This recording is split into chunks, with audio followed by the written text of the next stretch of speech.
இல்ல நான் பார்த்துக்கிறேன் மாஸ்டர், நான் பார்த்துக்கிறேன் மாஸ்டர் அப்படின்னு சொல்லிட்டு அதை வந்து பெருசா எடுத்துக்கிறது இல்லை. கேஷுவலா நம்மளால முடியும், நம்ம செய்யலாம்.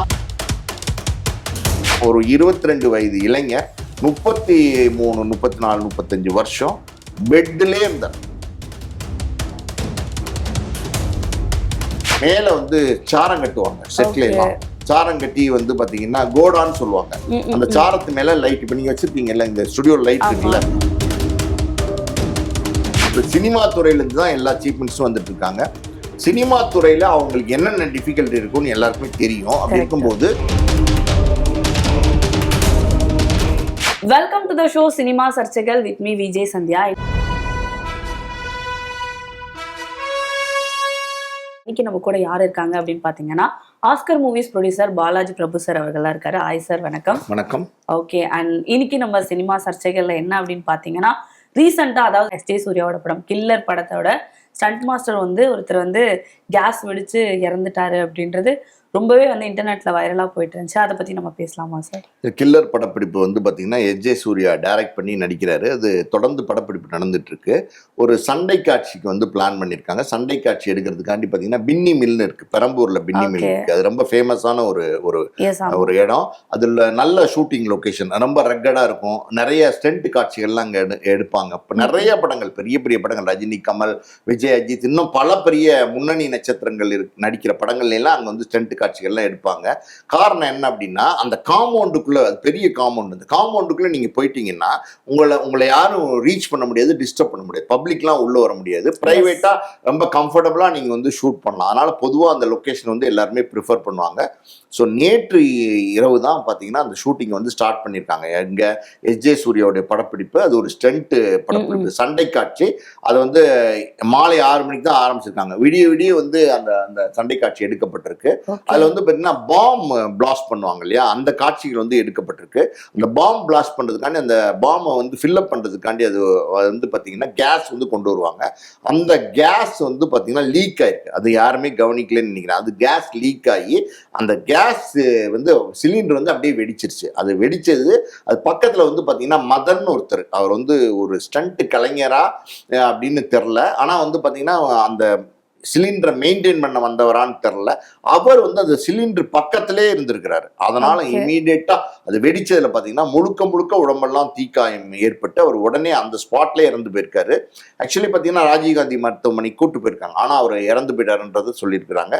இன்னொரு பக்கம் பாத்தீங்கன்னா கொஞ்சம் தள்ளி ஒரு 2-3 பேர் நின்றுட்டு இருந்திருக்கிறாங்க. ஒருத்தர் வந்து தினகரன், இன்னொருத்தர் சூர்யா, இன்னொருத்தர் வந்து சக்திவேல். இவங்களுமே அந்த படப்பிடிப்புல ஒர்க் பண்ணிட்டு இருந்தவங்க தான். அவங்களுமே இளைஞர்கள் தான். அவங்களுக்குமே தீக்காயங்கள் ஏற்பட்டிருக்கு. ஒருத்தர் வந்து பாத்தீங்கன்னா அந்த பதட்டத்துல ஓடுனதுல கை உடைஞ்சு பிராக்சர் ஆயிருக்கு. இந்த மாதிரி எல்லாம் 1-2 காம்ப்ளிகேஷன்ஸோட அவங்களுமே ராஜீவ்காந்தி மருத்துவமனையில் அட்மிட் ஆயிருக்காங்க. பட் அவங்களுக்கு எல்லாம் வந்து சீரியஸாலாம் எதுவும் இல்லை. ஆனா ஒரு இளைஞர் மதன்கிறவர் வந்து ஸ்பாட்லேயே இறந்து போயிட்டார். இது ரொம்ப வேதனையான விஷயம், வருத்தமான விஷயம். தொடர்ந்து பார்த்தீங்கன்னா இந்த மாதிரி சண்டை காட்சிகள் எடுக்கும்போது நம்ம என்னதான் ப்ரிகாஷனரியா பிளான் பண்ணா கூட, நம்ம என்னதான் வந்து ப்ரொடெக்டிவா இருந்தா கூட நம்மளை மீறி சில அசம்பாவிதங்கள், ஆக்சிடென்ட்ஸ் வந்து நடந்துடுது. ஸோ அப்படிதான் நேற்று நடந்தது. அது துரதிருஷ்டமான ஒரு விஷயம். அவங்க அம்மா கூட இன்னைக்கு பேட்டி கொடுத்துருக்காங்க. இந்த மாதிரி வந்து என்னுடைய பையன் ரொம்ப சாது, வீட்டிலேயே தான் இருப்பான், இப்பவும் இப்படி திடீர்னு வாழ வேண்டிய பையன் இப்படி இறந்து போயிட்டானே அப்படின்னு வேதனைப்பட்டு பேட்டி கொடுத்துருக்காங்க. உண்மையாலுமே ரொம்ப வருத்தமான விஷயம் தான். ஒரு 25 வயது இளைஞர் 1000 கனவுகளை மனசுல சுமந்துட்டு இருந்திருப்பாரு. திருமணம் கூட ஆயிருக்காத ஒரு இளைஞராக தான் இருப்பாருன்னு நினைக்கிறேன். ஸோ இப்படி ஒரு டிராஜடியான ஒரு முடிவு, வேதனையான முடிவு தான். இதே மாதிரி பார்த்தீங்கன்னா தமிழ் சினிமாவில் நிறைய படத்துல இந்த மாதிரி நிறைய பேர் இறந்து போறாங்க. அண்ட் ஜெயிலர் படத்துல கூட ஒருத்தர் படப்பிடிப்பு தளத்துல வந்து ஒருத்தர் இறந்துட்டாருன்னு சொன்னாங்க. அண்ட் ஆல்சோ பார்த்தீங்கன்னா இந்தியன் 2 அந்த படத்துலேயும் அந்த மாதிரி நடந்திருக்குன்னு சொல்றாங்க. இந்த மாதிரி தமிழ் சினிமாவில் ஒரு படம் எடுக்கும் போது சில கலைஞர்களோ அங்கே ஒர்க் பண்ற ஆர்ட் டைரக்டரோ யாரோ ஒருத்தர் இறந்து போற மாதிரி தான் இருக்கு.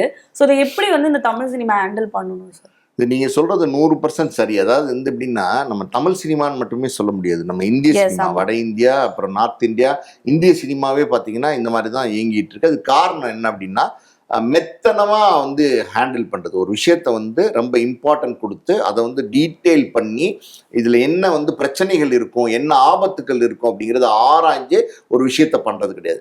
மேலோட்டமா எல்லா விஷயங்களையும் பண்றது. ஒரு சாதாரணமா சொல்லணும் அப்படின்னா, ஒரு ஸ்டண்ட் காட்சி இருக்கும். மேலே ஒரு எப்படி சொல்றது 4வது மாடியிலேருந்து குதிக்கிற மாதிரி இருக்கும்.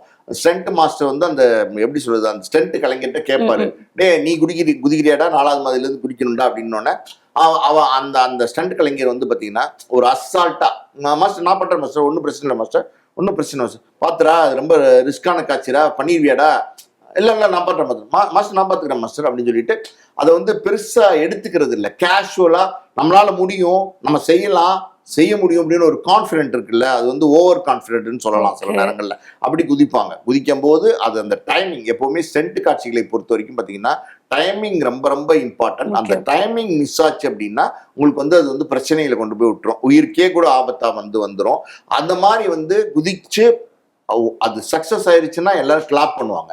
ஆனா அதே நேரத்துல ஃபெயிலியர் ஆயிடுச்சுன்னா அந்த பர்டிகுலர் பர்சனுடைய லைஃபே முடிஞ்சு போயிடும். இவன் நிறைய பேரை நம்ம வந்து பார்க்கலாம். ஒரு உதாரணத்துக்கு நம்ம சொல்லணும்னு வச்சுக்கோங்க, எண்ணுயிர் தோழன் அப்படின்னு ஒரு படம் வந்தது, பாரதி ராஜாவோட படம். அந்த படத்துல பாபுன்னு ஒருத்தர் நடிச்சாரு, ஒரு கதாநாயகன். எனக்கு அந்த படம் நடிக்கும் போது 80களில் வந்த படம், கடைசியில வந்த படம் நினைக்கிறேன், 80 கடைசியில. அந்த படத்துல அந்த கதாநாயகனோட வயசே ஒரு 22 தான் இருக்கும்.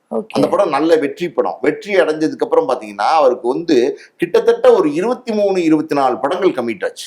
அந்த அளவுக்கு வந்து ஒரு பாப்புலாரிட்டி கிடைச்சிச்சு. பெரிய ஒரு தமிழ் சினிமாவில் ஒரு நல்ல ஹீரோவா வருவான்னு ஒரு பேரு புகழ் எல்லாமே இருந்தது. ஆனா அவர் 2வது படமோ 3வது படமோ நடிக்கும் போது, எனக்கு தெரிஞ்சு படத்தோட பேரை மறந்துட்டேன், நடிக்கும் போது ஒரு ஸ்டெண்ட் காட்சி மேல இருந்து 4வது மாடியிலேருந்து கீழே குதிக்கும் போது நெட் இருக்கும், அதுக்கு இப்ப கீழே வந்து பெட் இருக்கும், எல்லாமே ப்ரொடெக்ஷன்ஸ் எல்லாம் இருக்கும். அதை வந்து ஸ்டெண்ட் கலைஞர்கள் தான் பண்ணணும். ஆக்சுவலி வந்து இந்த ஸ்டண்ட் மாஸ்டர் சொல்லியிருக்காரு, இந்த காட்சியில ஸ்டண்ட் கலைஞரை நடிக்க வைக்கலாம், டூப் போட்டுடலாம் அப்படின்னு சொல்லியிருக்காரு. ஆனா இவர் வந்து பாத்தீங்கன்னா ஒரு தைரியம், இளைஞர், 22 வயசு, படத்துல பெரிய வெற்றி கிடைச்சிருக்கு, ஊரெல்லாம் கொண்டாடுறாங்க, 22 படம் கையில் இருக்கு, ஏதோ ஒரு கான்ஃபிடன்ஸ். அது என்ன கான்ஃபிடன்ஸ் நம்ம சொல்ல முடியாது. நானே குதிக்கிறேன்னு சொல்லியிருக்காரு. அவர் குதிக்கிறதுக்கு அட்லீஸ்ட் ஸ்டண்ட் மாஸ்டராவது அலோவ் பண்ணிருக்க கூடாது, அந்த டைரக்டராவது வந்து முடியவே முடியாதுன்னு தடுத்திருக்கணும். ஆனா அது நிச்சயமா தடுத்திருப்பாங்க. ஆனா அதையும் கேட்காம வந்து பாத்தீங்கன்னா அவரே குதிச்சார். ஆனா அந்த அந்த ஒரு டைமிங்னு நான் சொன்னேன்ல, அந்த டைமிங் அந்த பெட்ல வந்து விழுகணும், அந்த பெட்டுக்கு அப்படி போய் விழுந்துட்டார். சும்மா ஒரு 4 அடி தான், ரொம்ப தூரம்லாம் கிடையாது.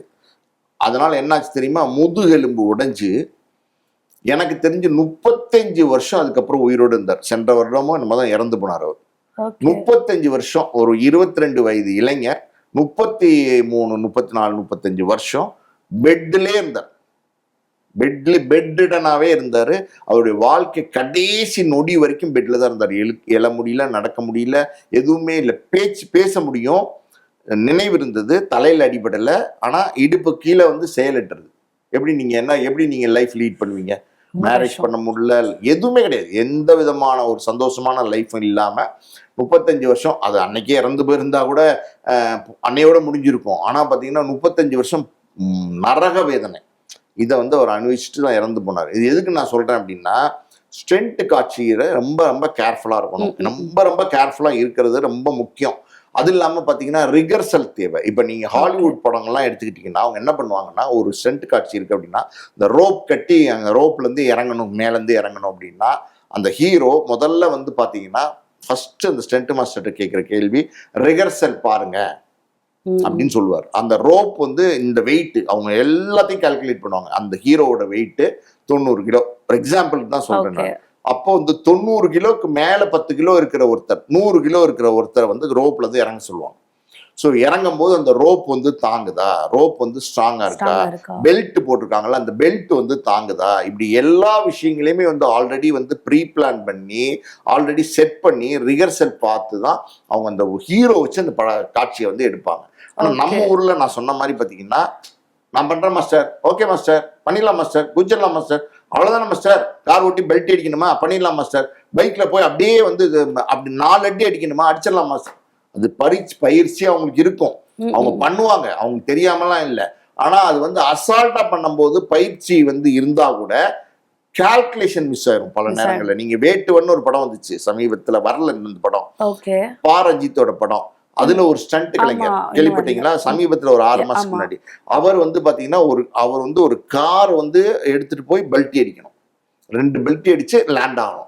அது வந்து அவர் பண்றாரு. அவர் வந்து எப்படின்னா அந்த ஸ்டண்ட் கலைஞர் அவர் வந்து ரொம்ப எக்ஸ்பர்ட் இந்த மாதிரி காட்சிகள்ல நடிக்கிறது. ஓகே. வாழைன்னு ஒரு படம் வந்துச்சுல்ல, ஆமா நம்ம மாரி செல்வராஜ் ஆமா படம். மாரி செல்வம். அந்த படத்துல வந்து கிளைமேக்ஸ் காட்சியில வந்து ஒரு கூட்டமா மக்களை ஏத்திட்டு போற லாரி வந்து கவுந்துரும். ம் அந்த லாரி கவுற சீனை இவர் தான் பண்ணார். ம் அது கவுக்கணும், லாரியே கவுக்கணும். ஓகே. அதெல்லாம் வந்து ஒரு டெக்னிக், அதெல்லாம் ஒரு டேலண்ட், அதெல்லாம் ஒரு பயிற்சி, ம் கால்குலேஷன், டைமிங் எல்லாமே இருக்கு. அதுக்குள்ள அப்படி கவுக்கணும், கவுத்து எல்லாம் பண்ணது இவர் தான். ம் அப்படிப்பட்ட ஒரு எக்ஸ்பீரியன்ஸ்டு பர்சனாலிட்டி அந்த காரை வந்து 2 தடவை பெல்ட் அடிச்சு லேண்ட் ஆகும்போது என்ன உள்ள நடந்தது அப்படின்னு தெரியல, இறந்துட்டார்.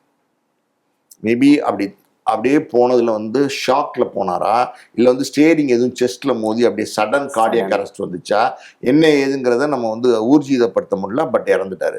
ஸோ இது எப்படி நல்ல எக்ஸ்பீரியன்ஸ் ஸ்டண்ட் கலைஞர் தான் நடந்துருச்சு. ஸோ இதே மாதிரி தொடர்ந்து நடக்கும். கனல் கண்ணன் ஒரு மாஸ்டர் இருக்காரு, நீங்க கேள்விப்பட்டிருப்பீங்க.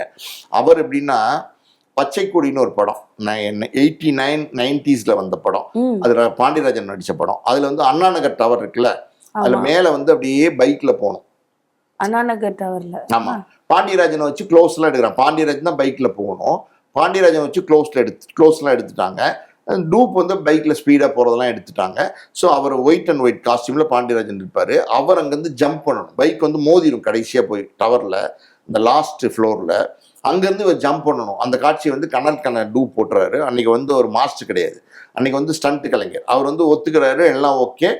பொதுவாக இந்த மாதிரி காட்சிகள் எப்படி எடுப்பாங்கன்னா, மேலேருந்து அண்ணா நகர் டவர்லேருந்து குதிக்கணும். எவ்வளோ ரிஸ்க் பாருங்க. நெட்டு வச்சிருப்பாங்க, நெட்டு வச்சு பிடிச்சிருப்பாங்க. ஏகப்பட்ட பேர் நெட்டு வச்சு பிடிப்பாங்க. 2 கேமரா மேலே வந்து ஷூட் பண்ணுறாங்க. நெட்டில் வந்து விழுவாங்க. நெட்டு வந்து சில நேரங்களில் ஃபெயிலியர் ஆயிரும், அது அந்துரும். அது ரிஸ்கெல்லாம் இருக்கிறதுனால என்ன பண்ணுவாங்கன்னா, நெட்டுக்கு கீழே வந்து பாத்தீங்கன்னா கார்ட்போர்ட் இருக்குல்ல, நம்ம பேக் பண்றோம்ல, அந்த அட்டைப்பெட்டி, அதை வந்து அடுக்குவாங்க. ஒரு ஹைட்டுக்கு அட்டைப்பெட்டியை அடுக்கி அந்த நெட் எப்படி இருந்தாலும் அந்த வெயிட் வந்து உழுகும் போது நெட்டு வந்து அப்படி உள்ள இறங்கும். அப்படி இறங்கும் போது அவருக்கு அடிபற்றக்கூடாதுன்னு அந்த அட்டைப்பெட்டி வைப்பாங்க. அந்த அட்டைப்பெட்டி என்ன ஆகும்னா பொதுவாக வந்து பவுன்ஸ் ஆகி மேலே வந்துடும், அதனால அடிபடாது. ஸோ அதுதான் வந்து அது சிஸ்டம், அது அவங்களுக்கு தெரியும். அது மாதிரி பிளான் பண்ணி அட்டைப்பெட்டிலாம் வச்சுட்டாங்க. அவர் குதிச்சிட்டாரு. ஆனால் வந்து பார்த்தீங்கன்னா நெட்டு நான் சொன்ன மாதிரி உள்ளே இறங்கிடுச்சு. ஆனால் அட்டைப்பெட்டி பவுன்ஸால கொண்டு போய் நேராக அடிச்சிருச்சு. வழியில துடியா துடிக்கிறாரு. கொண்டு போய் ஹாஸ்பிட்டல் அட்மிட் பண்ணாங்க. ஒன்றும் ஆகலை, நல்ல வேலை. என்ன ஏன் அட்டைப்பெட்டி வந்து பவுன்ஸ் ஆகலைன்னு விசாரிச்சப்ப அது என்ன சொல்றாங்க அப்படின்னா, புதுசா வர்றது இல்லை பேக்கிங் அட்டைப்பெட்டி, அதை வாங்கி போட்டிருக்காங்க அவங்க. ஆக்சுவலி யூஸ் பண்ற அட்டைப்பெட்டியில தான் வந்து அந்த சாஃப்ட்னஸ் கிடைக்கும். அதுதான் வந்து கொஞ்சம் ஈஸியா இருக்கும். அதுல தான் வந்து கீழே விழுந்தா பவுன்ஸ் ஆகும். இந்த புது பெட்டி வந்து கல்லு மாதிரி இருக்கும், பவுன்ஸ் ஆகாது அப்படின்னு சொல்றாங்க. ஸோ இதெல்லாம் எப்படின்னா டெக்னிக்கல் மிஸ்டேக் தான். ஆனா அது வந்து பல நேரங்கள்ல நம்ம என்னதான் நம்ம ப்ரொடெக்டிவா இருந்தாலும் இதெல்லாம் நடந்துருது. இந்த மாதிரி தான் நிறைய விபத்துகள் வந்து சினிமாவில் வந்து தொடர்ந்து நடந்துட்டே இருக்கு. ஆல்மோஸ்ட் என்ன சொல்லலாம் அப்படின்னா, நீங்க வந்து எப்படின்னா மேல வந்து சாரம் கட்டுவாங்க செட்ல எல்லாம். சாரம் கட்டி வந்து பாத்தீங்கன்னா கோடான்னு சொல்லுவாங்க. அந்த சாரத்து மேல லைட், இப்ப நீங்க வச்சிருக்கீங்கல்ல இந்த ஸ்டுடியோ லைட் இருக்குல்ல, அந்த மாதிரி லைட் வந்து மேல இருந்து இருக்கும். ஸோ அந்த லைட்ஸ் வந்து பாத்தீங்கன்னா ஹெவி வோல்டேஜ் உள்ள லைட்ஸ், ஏன்னா 5 kV லைட்ஸ் எல்லாம் இருக்கும். அது வந்து ஒரு ஷாட் முடிஞ்சோடனே கேமராமேன் சொல்லுவாரு, கொஞ்சம் அந்த பக்கம் டில்ட் பண்ணுங்க, கொஞ்சம் இந்த பக்கம் டில்ட் பண்ணுங்க, கொஞ்சம் வந்து ஃபில்டர் போடுங்க, பட்டர் பேப்பர்னு ஒன்று போடுவாங்க, ஃபில்டர் போடுங்க, கொஞ்சம் சாஃப்ட் பண்ணுங்க லைட், எல்லாம் இன்ஸ்ட்ரக்ஷன் கொடுப்பாரு. அடுத்த ஷாட்டுக்கு மறுபடியும் வேற இன்ஸ்ட்ரக்ஷன் கொடுப்பாரு. அதனால என்னன்னா ஒரு 10 பேர் ஒவ்வொரு லைட்லையும் தனித்தனியா உட்காந்துருப்பாங்க. அங்க இந்த சாரத்து மேலே உட்காந்துருப்பாங்க. அவங்க வந்து இந்த ஃபில்டர் பண்றதுக்காண்டி ஒரு பட்டர் பேப்பர் யூஸ் பண்ணுவாங்க, ஒயிட் பேப்பர். அது எப்படின்னா ஹீட் ஓவரா ஆனோன்னு அது எரிஞ்சிடும். எரிஞ்சுச்சோன்னு என்ன பண்ணுவாங்கன்னா டக்குன்னு அந்த செட்ல ஒர்க் பண்ணிட்டு இருப்பாங்க. 150 பேர் இருப்பாங்க, ஆர்டிஸ்ட் இருப்பாங்க, எல்லாருமே இருப்பாங்க. லைட் எரியுது பார்ப்பா அப்படின்னா டக்குன்னு அப்படி ஜம்ப் பண்ணி போய் அந்த ஷீட் எடுத்து கசக்கி அமர்த்திடுவாங்க. அமர்த்திட்டு அடுத்து ஒரு ஷீட்டை வந்து போட்டுட்டு, sir ready sir, okay sir போகலாம் சார் அப்படின்னு சொல்லி ஷூட் போக ஆரம்பிச்சிருவாங்க. நீங்க ஆக்சுவலி என்னன்னா அந்த லைட்டு எரியுது அப்படின்றது ஏற்கனவே தெரியும். இந்த மாதிரி அடிக்கடி நடக்கும். ஒருவேளை இந்த எரியறதை வந்து யாரும் நோட்டீஸ் பண்ணாம அந்த எரியறது ஜாஸ்தியாகி செட்டே எரிஞ்சிருச்சுன்னா என்ன பண்றது? ஸோ இந்த ப்ரொடெக்டிவா சில விஷயங்கள் பண்றோம் இல்லையா, அது நம்ம ஊர்ல வந்து கம்மியா இருக்கு. ஓகே, அண்ட் நீங்க சொன்ன மாதிரி தான். ஏன்னா நம்ம இந்தியன் சினிமால இந்த மாதிரி விஷயங்கள் தொடர்ந்து நடந்து வருது. ஸோ இவங்களுக்கெல்லாம் வந்து இப்போ ஒரு விஷயம் நடக்கணும், கண்டிப்பா வந்து இவங்களுக்கு ஒரு என்ன சொல்றது, அவங்க இறந்ததுக்கு ஒரு நல்ல சொல்யூஷன் கிடைக்கணும்னா நம்ம இந்தியன் சினிமா என்ன மாதிரியான விஷயங்கள் கொண்டு வரணும், இன்னும் அவங்க சேஃபா இருக்கிறதுக்கு என்ன மாதிரி ப்ரொடெக்ஷன்லாம் கொண்டு வரணும்? அதாவது இறந்ததுக்கு நல்ல சொல்யூஷன் கொடுத்து ஒண்ணுமே பண்ண போறது இல்ல. ஒருத்தன் இல்ல அப்படின்னா இல்லதான். இந்த இந்த இந்த வாழ்க்கை வந்து இறைவன் கொடுத்தது. அதுல வந்து நம்ம வந்து ஏதோ ஒரு விபத்துல இறந்து போயிட்டோம்னா இறந்து போயிட்டோம் தான். அந்த இறந்து போன நபரால அந்த குடும்பத்துக்கு நஷ்டமா அப்படின்னா நஷ்டம் தான். அந்த உயிர் இழப்பை வந்து யாராலையும் என்ன படம் கொடுத்தும் ஈடுகட்ட முடியாதுங்கிறது ரியாலிட்டி. நம்ம என்ன பிளான் பண்ணா இந்த மாதிரி விபத்துகளை தடுக்கிறது எப்படி அப்படிங்கிறது தான் நம்ம பிளான் பண்ணணும். அந்த தடுக்கிறது எப்படி அப்படின்னா பொதுவா பாத்தீங்கன்னா இந்த சினிமா ஒரு படம் பெரிய படம் எடுக்கிறாங்கன்னு வச்சுக்கோங்களேன்.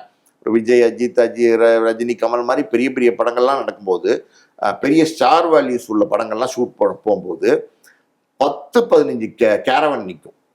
அந்த செட்டுக்கு வெளியில வந்து 10-15 கேரவன் நிற்கும். எல்லாருக்கும் கேரவன் இருக்கும். சின்ன காமெடி நடிகன் கேரவன் இருக்கும், சாதாரணமான நடிகனுக்கு கேரவன் இருக்கும், எல்லாருக்குமே கேரவன் இருக்கும். அந்த 10-15 கேரவனுக்கு ஒரு நாளைக்கு பார்த்தீங்கன்னா லட்சக்கணக்கான ரூபா வந்து வாடகையா வந்து ப்ரொடியூசர் கொடுப்பார்.